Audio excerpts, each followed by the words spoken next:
The human experience is so fascinating to me. I watch and listen and try and understand it. But what's the point of it?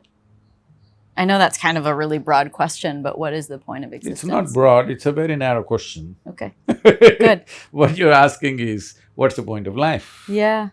Such a question comes because in some way it's become burdensome. If you were ecstatic, you wouldn't ask that question, isn't it? In a moment of great joy, you don't ask that question.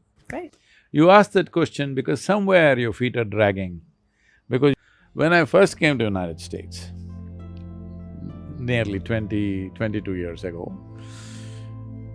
because I'm always used to putting the throttle to the floorboard wherever I am. If the motorcycle, it's full on touching the springs and sometimes cutting off the springs because it was never enough for me. It was a strange thing when I was riding way back.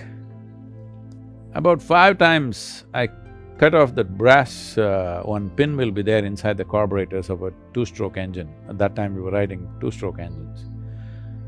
First time it happened, I just couldn't figure out what happened because if I start the motorcycle, it starts, if I try to throttle up, it goes off. I took it to somebody who was kind of an expert. He looked at it and he couldn't figure it out. Not knowing, we thought the dynamo is gone, so the dynamo could be charged those days only in the manufacturing unit. So we took it there, one whole day I sat there and got it charged and brought it back, still the same thing. Then I realized it is something unheard of. The brass pin which is in the thing, when you throttle up, it comes up and there's a butterfly around it, that's how it was made. So that has gotten cut because I'm holding the throttle full on like this and after that it happened 5 times, then I knew every time it happened, I always started carrying one extra pin with me. Oh, you are my guru. So, when in some way you don't live your life joyfully enough, intensely enough, you wonder, what is the point of my existence? Because human intelligence is made this way, if it doesn't figure out all aspects of life, it will feel incomplete.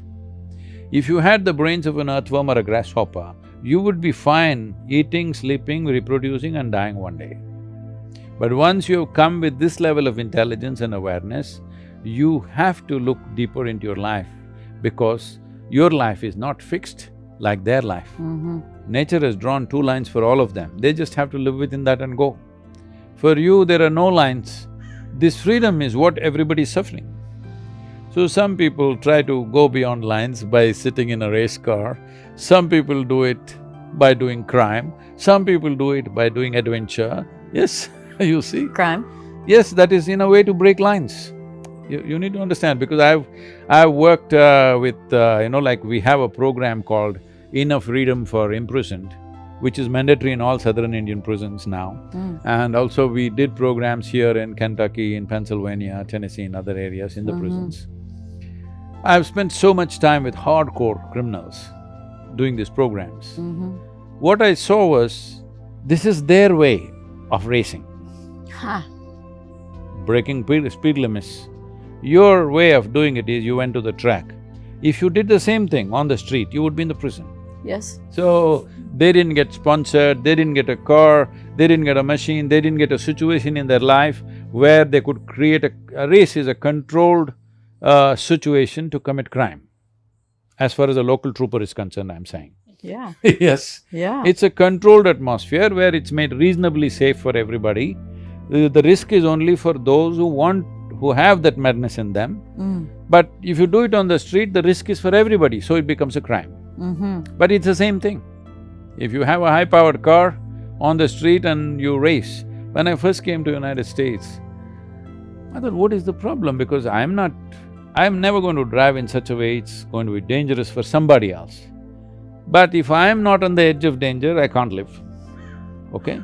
So I'm like hitting it really full throttle and people are saying, Sadhguru, you should not drive like this in America. It's not like India, you can drive at your own speed. People in India do drive crazy, so fast. Yes. So fast. I was I even drive scared. much faster in India than I do in America. Wow. So first couple of visits I made, I'm driving, I said, what's the problem? There's power in the engine and the road is wide open, what is it? He said, no, you can't do this, they'll handcuff you, they'll do this. I said, why? Then I don't listen to what others say, I just observe, then I see a 80-year-old woman is driving a school bus and going. If I go whoosh, she may go fall off somewhere, all right? So then I understood the speed limits.